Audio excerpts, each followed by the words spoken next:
Good afternoon and welcome to the Citrus Research Exchange. My name is David Lindeman. I'm the Executive Director for our Citrus Health Program, and I'm delighted to welcome you to, again, our 14th year of the Citrus Research Exchange Seminar Series. We've hosted a remarkable lineup of technology innovators in person at Sudarja Daya Hall over the years, and we're glad to have everyone join us today virtually as we continue the history and tradition of this program and through our spring 2023 series. Before we begin to talk today, I'd like to make sure we highlight a few upcoming events that Citrus is hosting. Of course, our next Citrus Research Exchange will actually be held in 2 weeks and Wednesday, February 22nd, same time, 12 to 1 p.m. And the topic will be Unraveling the Computing Bottleneck for Autonomy by our own Ricardo Sanfelice, who's Professor of Electrical and Computer Engineering and Director of the Cyber Physical Systems Research Center, as well as our Director of Citrus Aviation at UC Santa Cruz. So please be sure to check the Citrus webpage for registration details and further updates. We look forward to you joining us in 2 weeks. Furthermore, we are delighted to announce the Edge in Tech program. Citrus and the Banatao Institute's Berkeley and Engineering program will be held on March 2nd. And the topic this year is Smarter Tech for Resilient Future. This will be a virtual symposium highlighting the experience of experts using emerging technologies to advance innovation for more sustainable infrastructure. Again, a fantastic opportunity. We look forward to both students, faculty, and colleagues joining us for this program, and we encourage you to go to the Citrus website to register. So for today's program, we're doing a little bit different. We would like for you to share any questions you would like to offer the speaker in the Q&A box. However, there's so much excellent material, we will not be responding to Q&A during the program. But Stephen has kindly offered to respond to individuals via email and be able to answer your questions in the future. So please share anything you have with us, and you will also be offered his email for direct communication.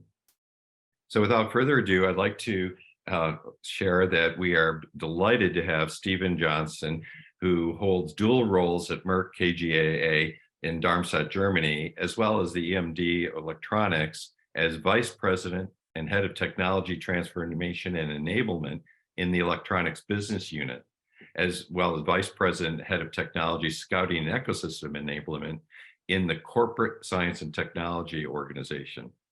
In his role, he's responsible for leading Merck KGaA's electronics engagements, not only internally with Merck's healthcare group and life sciences business units, but is able to work with external partners to enable technology, converged, and differentiated product development.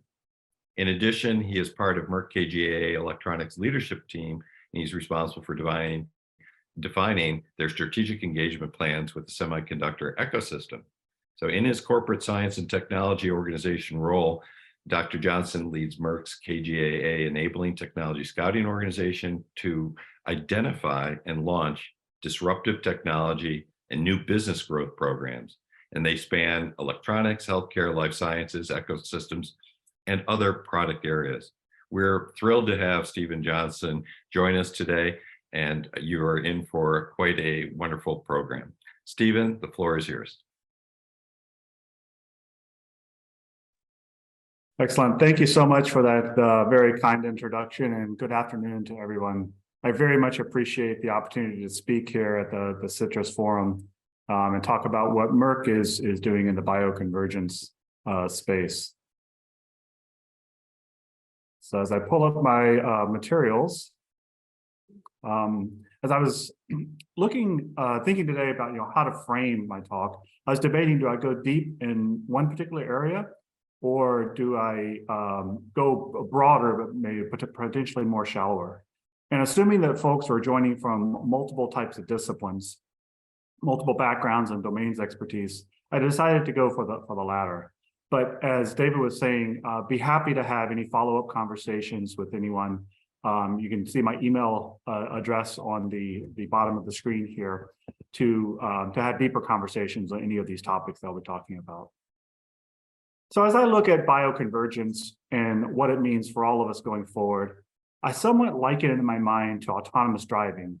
in the sense that just as electronic and automotive technologies have converged to enable the electrification of vehicles and the early stages of autonomous driving, I believe that digital technologies and biology will increasingly combine over this decade and beyond to transform how humans live, age, and interact with the environment around them. So in the next 45 minutes or so, I'd like to highlight some of the work that Merck KGaA is doing to make bioconvergence a reality for all of us now and going into the future. I liken back to a quote that Steve Jobs once said. I think that the biggest innovations of the 21st century will be at the intersection of biology and technology. A new era is beginning. I fully believe this, and I'm amazed at the vast potential that bioconvergence offers humankind to advance how we live and age. And I believe that Merck KGaA, as a global leader in life science, healthcare, and electronics, is uniquely positioned to drive this new technology frontier forward in close collaboration with ecosystem partners. So before I get into the technical details, let me spend a few minutes giving you some background on who Merck KGaA is and help set the stage on why we're so passionate about scientific breakthroughs and the bioconvergence opportunity specifically. So Merck has a 350 plus year history focused on curiosity. You can see the company was founded in 1668 in a small pharmacy in Darmstadt, Germany. And over the years, over the centuries, we've grown in terms of our focus and our capabilities. And today we're a roughly 25 billion market cap company with researchers and manufacturing capabilities around the world. We are unique. Within the US and Canada, we go by the names EMD Serono, MilliporeSigma, and EMD Electronics. Outside of those two countries, we go by Merck KGaA.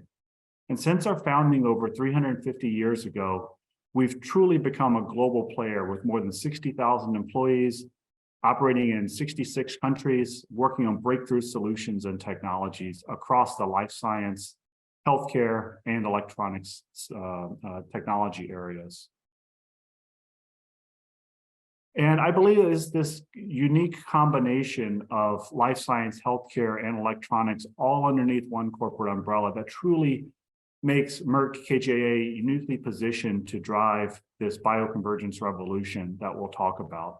We're a global leader in each of these three segments, and the combination of these technologies coming together is going to generate products that, frankly, a few years ago, I don't think people were able to really comprehend were possible.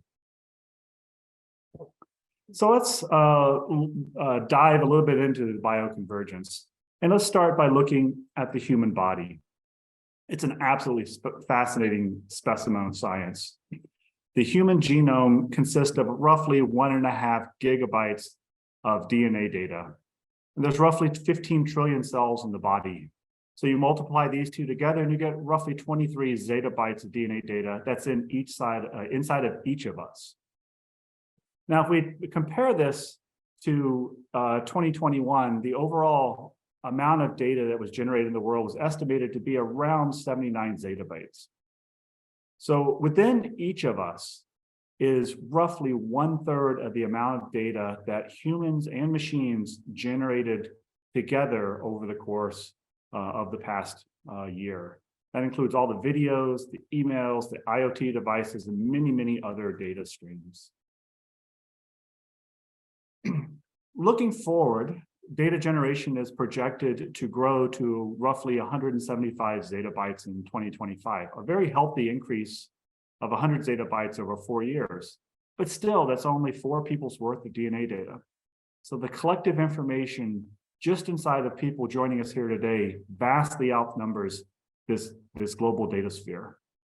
And my point in calling out these numbers is not to trivialize the amount of size, the amount of the size of the global data sphere, but rather to point out the enormous opportunity that's in front of us all to use the human body's vast amount of data more effectively, To do this, though, requires us to first harness insights from the vast amounts of data that's within each of us and ask the questions of how do we use these insights to fundamentally improve not only healthcare outcomes for broader society, but the personalization of these outcomes.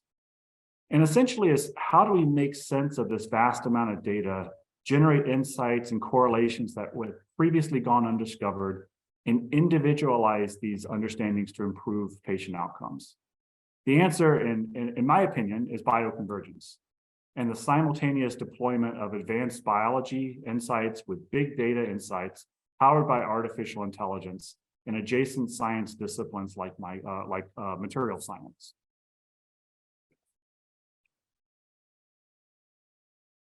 So much of science advances in evolutionary steps, where one discovery will incrementally build insights, build on the insights of its predecessors and take over build the overall capabilities one step further.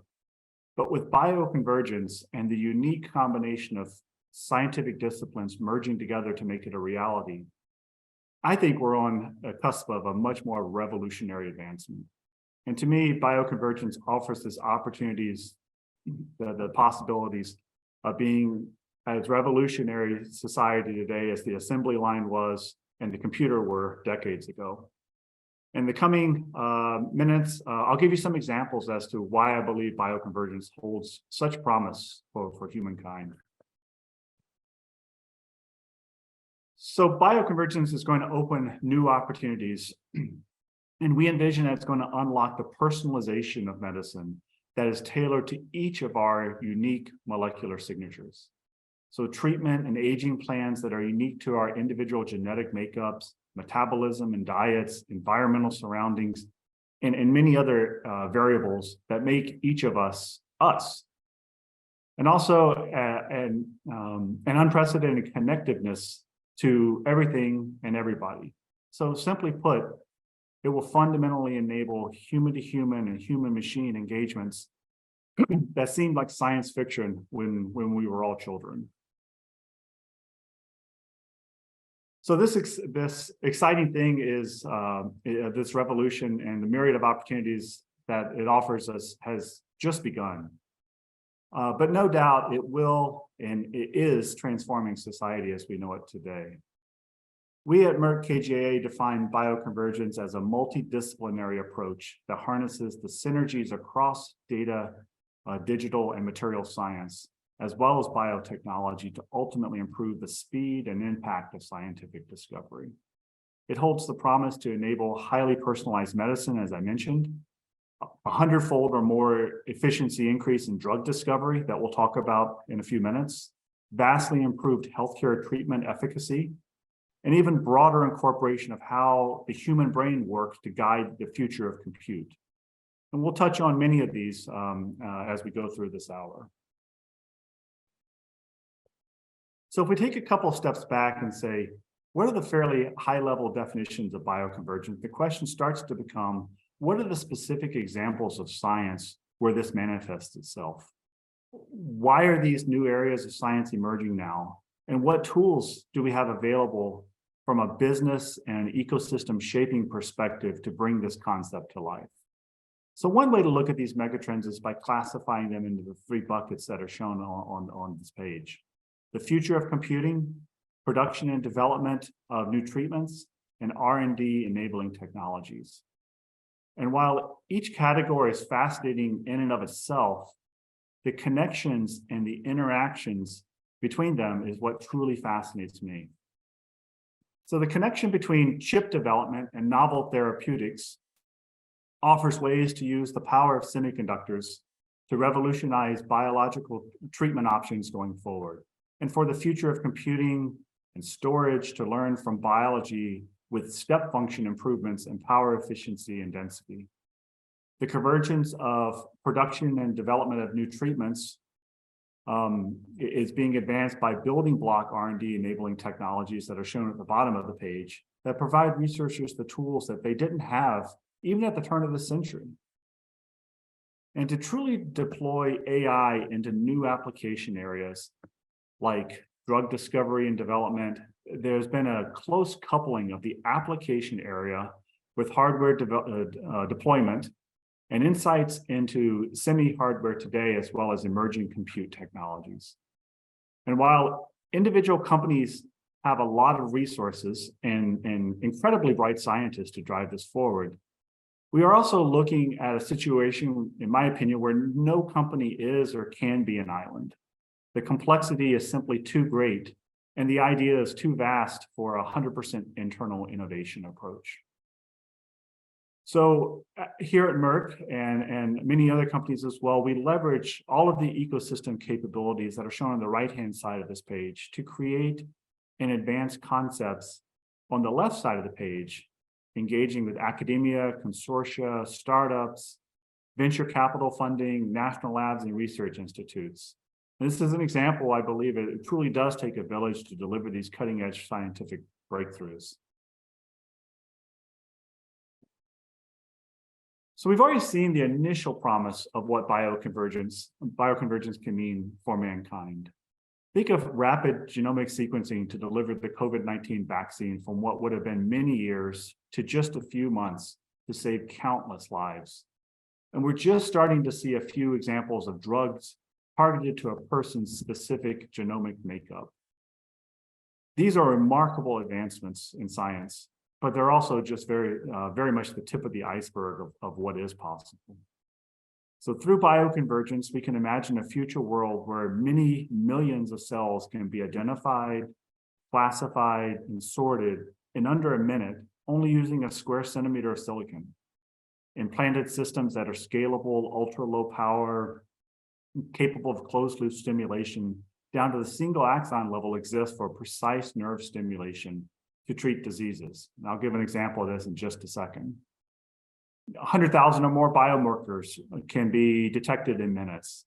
Seamless brain-to-machine interfaces can be widely adopted. DNA-based archival data storage can be realized to retain 200 petabytes in 1 gram of DNA, to deal with the ever-increasing tsunami of data that man and machine are generating. So I picked 4 examples today to cover in the area of bioconvergence. You can see them on the bottom left of this page. So we'll start with bioelectronic medical devices, move to AI-enabled health, translational medicine, and then bio-inspired computing. Within Merck KGaA, we have programs in all 4 areas, as well as several others, as we look to bring bioconvergence from the theory or the vision and make it a reality that touches all of our lives today and more so going forward.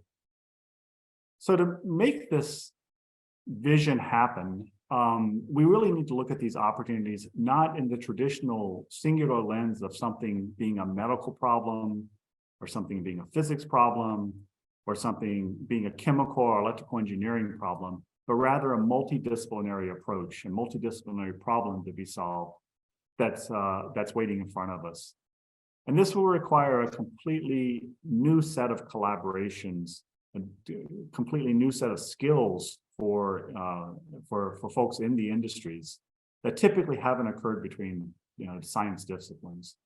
So essentially, while we're definitely still need deep technical experts in given scientific domains, we need both these technical experts to be broader than what historically was needed, as well as a set of what I call integrators to bring these domain experts together and work across towards a common vision of the future in this multidisciplinary approach that is really beyond what any one individual can handle.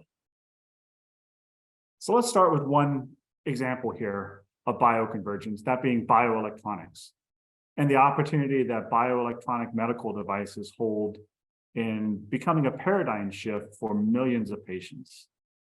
So while pharmaceuticals offer relief to many, there are those patients whose quality of life is severely impacted by diseases for which pharmaceuticals either have heavy side effects or do not achieve satisfying therapeutic outcomes. So the use of a selective neurostimulation device, for distinct nerves that can trigger the body's biological disease-fighting responses can be a game changer for these patients. So Merck KGaA is collaborating with a company called Neuraloop, a German-based startup, on the development of a highly selective vagus nerve recording and stimulation bioelectronic medical device. This concept is shown in the picture on the left-hand side, where the vagus nerve, highlighted in yellow, is surrounded by a multi-channel electrode that will allow individualized recordings of the signals traveling through the central nerve system of the body. And through this individualized signal recording, the device can then deliver personalized stimulation of that vagus nerve to affect various parts of the body. And so while still early in development, this is an exciting example of how bioelectronics may improve patients' quality of life for very hard to treat diseases and patients that may have struggled with pharmaceutical-based approaches in the past.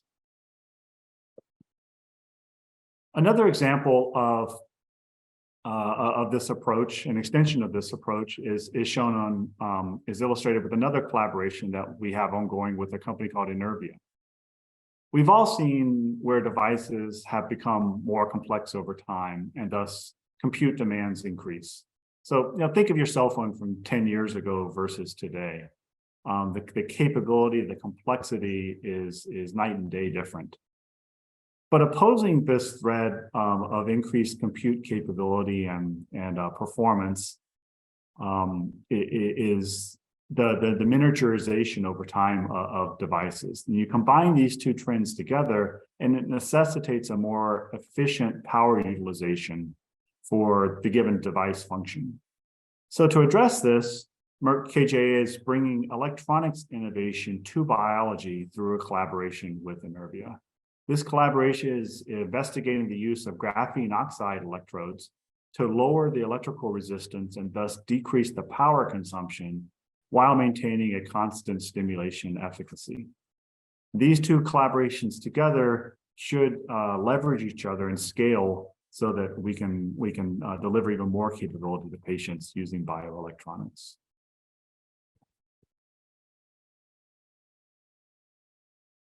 So we spoke before as well about AI-enabled health, and AI is seemingly ubiquitous in all of our lives today.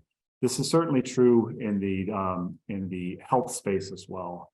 So as we look about massive amounts of data and each person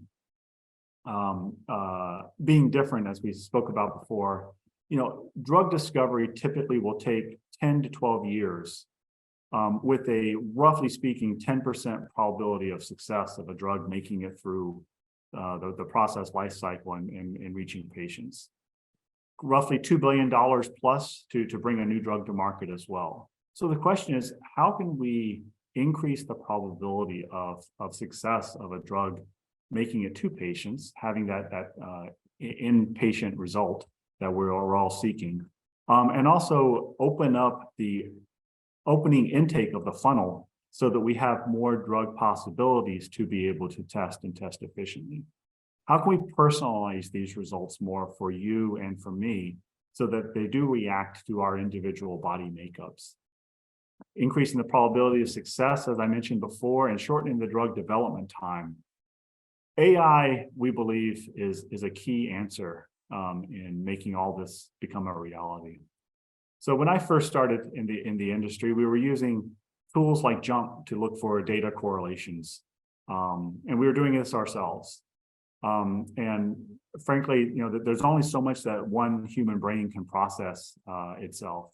But how do we take advantage of these magnificent compute tools that we've built and generated ourselves, and use that with these vast data sets that were relatively minuscule compared to today's connected factories and connected data sets?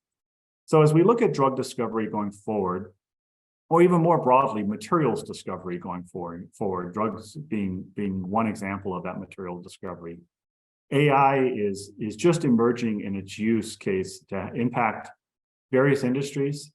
And we already have real life examples of how it's impacting drug discovery, how it's helping to fill in missing data holes, I was helping to design clinical trials and clinical trial frameworks in a more efficient and insightful manner. And how do we increase the probability of drug candidates' success? So one approach is shown on this page, the model-informed drug discovery and development, MID3 process. So a fit-for-purpose structural and statistical model is the first major requirement in population pharmacometric model development. This is a very complex and a very computationally intensive task that could benefit greatly from supervised machine learning algorithms. An example of what Merck KGaA has done is shown on the right-hand side of this page, where we compared the classical approach with two machine learning methods, genetic algorithms and neural networks in different scenarios based upon simulated pharmacokinetic data. So the neural network classification task achieved were the most accurate results. These neural network regression tasks were less precise than neural network classification and genetic algorithm methods, but they enabled a computational gain to be attained by using machine learning that was substantial, especially in the case of the neural networks. This is a great example of deploying some of the massive compute capabilities that exist for all of us and applying it to model selection in the pharma space. So we demonstrated that machine learning methods can greatly increase the efficiency of pharmacokinetic population model selections in the case of large data sets, complex models requiring long run times. And these results really suggest that machine learning approaches can achieve a first fast selection of models that can then be followed by more conventional approaches after that. Another example would be, the randomized clinical trials that are the core data sources for meta-analysis and relative efficacy analysis. So as of today, unfortunately, there are missing data between large portions of trials registered in clinical trial registries and their reported outcomes published in various scientific journals. I'm sure that many people on the call here have experienced something similar, where missing data makes combining data streams or even replicating previous experiments difficult or even impossible. So this missing citation information makes it difficult to identify all relevant publications for evidence, evidence synthesis and decision making. And therefore, we've used a novel natural language processing-based system to establish links between clinical trial data and their published outcomes in the literature.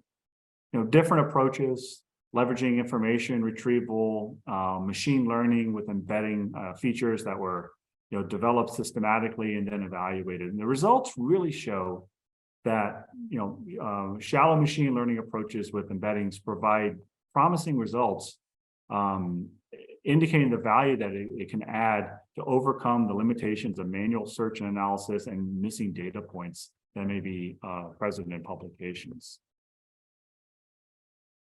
Another really exciting opportunity for AI-enabled health is the tremendous opportunity that AI offers for the discovery of new drugs and the probability increase for new drug targets to have the desired therapeutic impact to patients. So more so on the basic approach can be covering not just drugs, but also novel material synthesis and testing in general. And I think these will use the same common building blocks going forward. And so as we look at AI-enabled materials discovery, with drug discovery being part of that. But you could think of other applications in the semiconductor and display areas, aerospace, additive manufacturing, and many others. So one example for drug discovery is shown on this page, where an example of the deployment of AI for molecule designs is an Oxford, UK company called Exscientia. And they claim to have the first two small molecules designed with the help of AI to enter clinical trials. Why is this a big deal? Well, I mentioned before, the traditional drug discovery process takes a long time, 4-5 years plus, 4 to 5 years probably at a minimum, to come up with a drug candidate. And then the clinical trials testings and comparisons for that. By comparison, Exscientia's AI design model has been able, the design platform has been able to take this drug candidate and in 8 months come up with a viable candidate, by computationally sorting through, comparing various properties of millions of potential small molecules, looking for the 10 to 20 of those possible small molecules out of the millions to actually synthesize and test, and then optimize in the lab. So we can cover a vast amount of space up front in terms of the possibilities, down select those to the most promising 10 or 20, and then really focus the resourcing, the lab infrastructure, the people's time, patients' time on testing those ones that have the highest probability of success in a clinical setting. Another example is shown at the bottom in terms of a collaboration with Merck KGaA and Ichthos. So often pharmaceutical companies have identified potentially useful compounds that they can then collaborate with companies like Ichthos to learn the parameters of those compounds and find potentially more candidates and more application areas for that. And it doesn't stop just with companies by any means.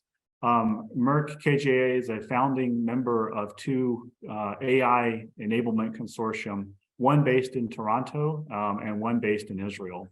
So on the left-hand side, the University of Toronto is focused on accelerating the discovery of materials and molecules needed for a sustainable future. We were, like I mentioned, a founding member of this consortium that was kicked off last year and focused on AI for drug discovery.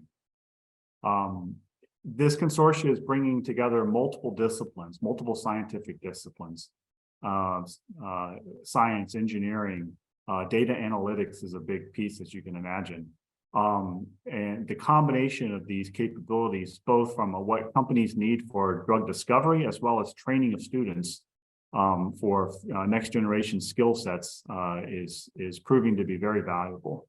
And on the right-hand side is a second example of a consortium approach called Aeon Labs. This was founded in Israel over in 2021, and with startup call for proposals that were launched over the course of 2022. And today there are 3 different focus areas for the consortium: antibody discovery, antibody optimization, and clinical trial readiness. And you can see some of the logos that are on the page. Big pharma getting together to collaborate on these building block technologies, supported by the Israeli government from a funding perspective, as well as venture capital funding as well. So this is an example of collaborating in a pre-competitive space, forming these startups underneath this consortium entity, and then being able to take advantage to be able to internalize these capabilities if and when the technology develops to a necessary point.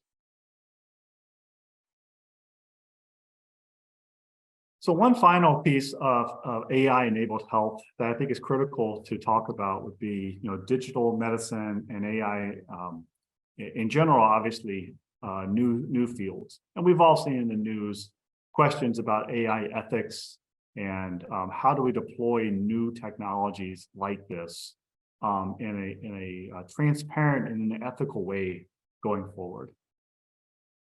So, while ethical consideration of areas like, transparency, autonomy, justice, and so forth, it's not isolated to digital approaches to patient care.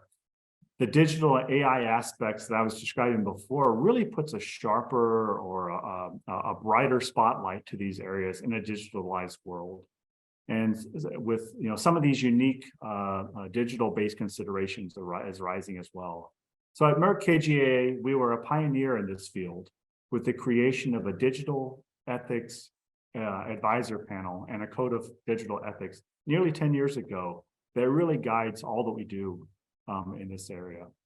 So this structure provides both internal experts along with external experts the opportunity to guide program framing in the early stages and a consistent oversight of what may be previously unseen questions as we deploy AI-enabled health solutions in a much broader manner going forward. So we'll pivot and move to the third area, translational medicine, for the talk here. And this is another example of bioconvergence, but in a different vein, a different way of thinking about it. Translational medicine is and will play an increasing role in the personalization of medicine, tailored to each of us, as I was describing before, based upon our unique genetic makeups and environments that we live in. So this approach uses data previously collected from clinical practices to inform and to strengthen novel preclinical scientific hypotheses. So in essence, you can think about this as a forward and reverse insights feedback loop from bench to bedside and then back to the bench. And the ability to harness these multi-dimensional biologic as well as therapeutic data spanning from experimental to real world settings is increasing exponentially. And so the opportunity, the transformative nature that this provides pharma R&D now and going forward is really quite remarkable. And I'll give you a couple of examples of what I mean by this. So when we think about transforming data to knowledge, we need to consider advanced analytics as a strategic enabler, of translational medicine. As we're able to collect ever-increasing amounts of data from individual patients and groups of patients, the ability to harness this multidimensional biological and clinical data from experimental to real-world settings is increasingly important, as I mentioned. And all of this has to be transformed. It's transformed pharmaceutical research and development in recent years with the use of these tools that we were describing of AI and machine learning going forward. So how do we build this analytical capability in a robust and seamless manner is really one of the key questions. And so one of the options for this is harnessing this multidimensional data, both cross-sectionally and longitudinally. Our appreciation of the diversity that's intrinsic and extrinsic factors has significantly increased. And you can see a few examples here, clinical development, that's more broadly inclusive, responsible nature for ensuring the safety of our drugs, an ability to deeply characterize and understand signature of patients on a molecular level. And a few examples of this would be on the box on the left-hand side, the molecular signature of human diversity. So advances in biomarker technologies and data science has increased our ability to characterize human diversity at multiple levels. Like I mentioned before, intrinsic and extrinsic factors ranging from the genome to the exosome. The middle box of the quantification, integration, emulation using emerging translational tools. This data provides such a rich substrate for qualitative integration and emulation using these emerging quantification of translational tools. And then at the bottom, the personalized therapeutics. This whole theme of personalization of medicine, personalization of outcomes is a very significant opportunity in the pharma space as we look at trying to understand the impacts of drugs on individuals and a diverse set of individuals then going forward to decrease the access lag to different drug formulations, having the right dose, the right drug for the right patient at the right time. An example of using this is a machine learning approach with a drug called Mavenclad. It's a drug to treat multiple sclerosis. And using a machine learning approach in the Mavenclad trials, we were able to identify early predictors of multiple sclerosis disease activity 6 months in advance of physical occurrence, of physical symptoms being present. So what did these 6 months of earlier insights enable the doctor and the patient to do?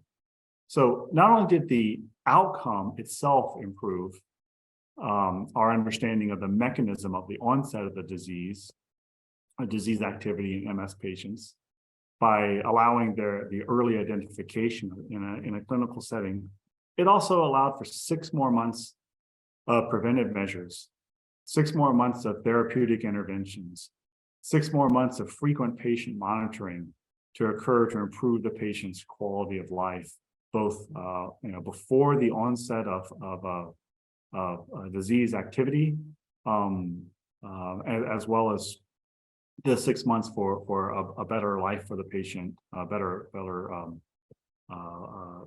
conditions for the patient over those course of those 6 months.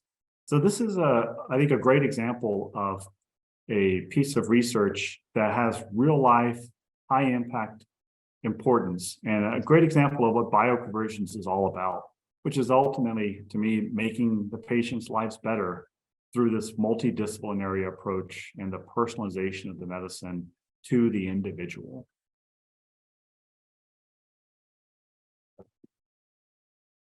I'll spend the last example area for bioconvergence that I'll discuss here today would be bio-inspired computing. So maybe it's the opposite way of thinking about this. Most of these other three were how can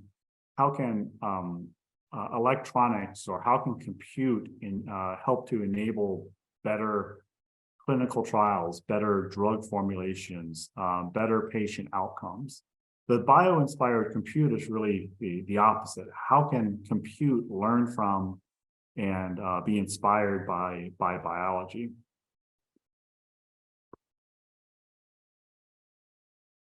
So if we look at comparing the human brain to a cutting edge supercomputer, the performance per watt capabilities is just unbelievably different. So the human brain uses roughly 20 watts to compute to perform a given compute.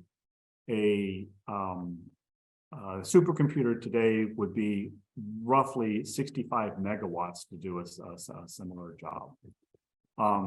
That's more than 3 million times more than our brain in terms of energy consumption. It's enough to supply, quite frankly, a small town of probably about 30,000 people with electricity. So the obvious question is, what can we learn from the human brain? How has the human brain evolved over the millions and millions of years to enable this sort of power efficient compute? And at the time that we have remaining, I'll talk about some of the growing needs for this power efficient compute going forward, and particularly compute at the edge, and some of the work that Merck KGaA is doing in this space.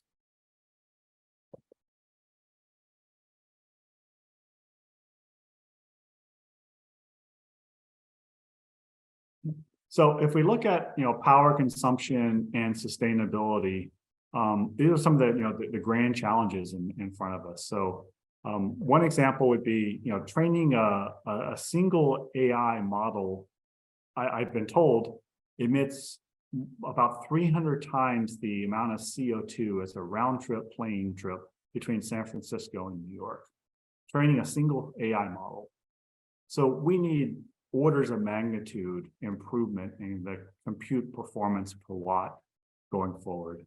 And using the brain as our inspiration, we're looking to mimic the architecture, of the brain, neuromorphic computing, and bring that to AI to consume less power, fault tolerance and robustness and scalability. So looking forward, it's been reported, by about 2030, information and communication technologies will consume more than 20% of the world's electricity, electrical consumption there, roughly doubling where we're at today. So in other words, development of new materials, development of these technologies to boost computing performance that drives energy efficiency is absolutely critical for our planet going forward. Another example or another information on why this is so critical is we're seeing information move from the cloud to being processed at the edge. So why do we need edge AI? Well, more and more data is being collected using IoT devices. The need to analyze the data, to make decisions about the data locally at the edge, as opposed to shifting it to the cloud for that sort of analysis and decision making. It's projected by 2050, there'll be more than 1 billion IoT devices. Quite honestly, I was at a conference a couple of weeks ago. They were projecting greater than 200 billion by 2050. Regardless of what the number ultimately ends up being, it's a big number. And so it simply is not going to be feasible to move all of that data that's generated by these devices to a central cloud, processing it there, and then send the information back to the edge to act upon it.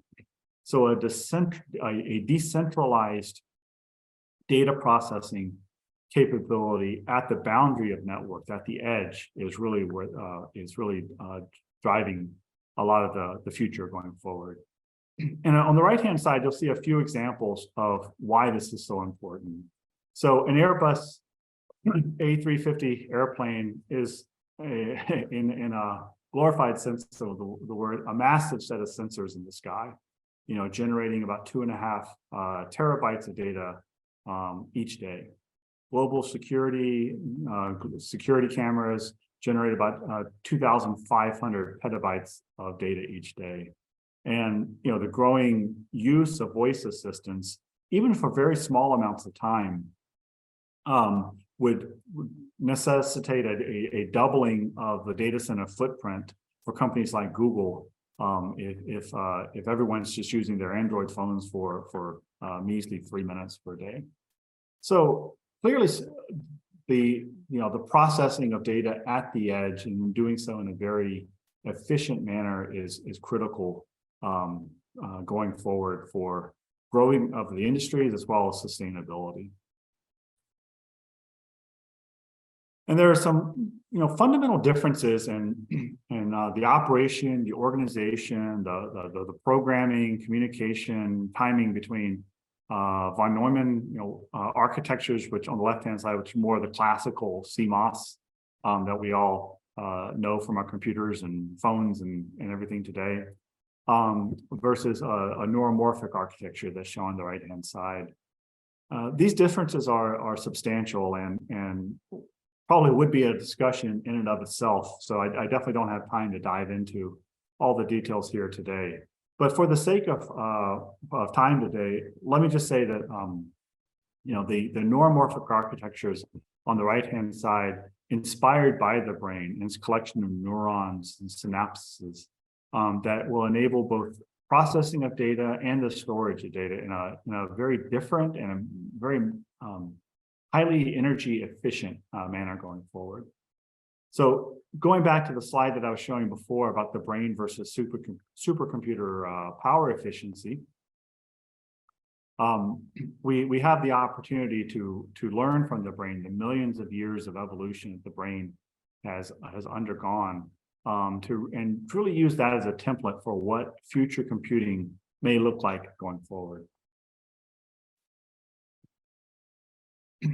So, artificial neuromorphic systems are really indispensable in understanding the human brain and in constructing, the computational systems from that. So how do we mimic in silicon the brain's neuron function? Using materials like phase change memory, PCM materials, that has a unique set of material properties that researchers are exploring today for this. And as the name describes, phase change memory conductance changes as a function of the number of crystalline pulses. And you can start to see that on the top graphic that's on this page. So after approximately 6 pulses, the measured conductance rises sharply, and causing essentially the quasi neuron to fire in this case. So we are able to use these new material systems in a neuromorphic architecture to mimic the brain on silicon. It's been demonstrated that the combination of PCM materials with Ovonic threshold switches, OTS switches, can enable this functionality. An example is shown here with the ALD depositive GST material, germanium, antimony, tellurium, that's shown in the cross-section image here. So GST is an interesting material system where the material changes its phase at roughly 150 Celsius when it switches from a amorphous state to a cubic state. And then around 200 Celsius, it switches to a hexagonal crystal state as well. And then ultimately, this can be reversed by raising it above the melt temperature and then very quickly quenching. And you can see the cycle that's on the right-hand side with the crystallization states changing and then the amorphous. This is an opportunity to again mimic the functionality of a neuron and take advantage of the brain's compute learnings that we do have.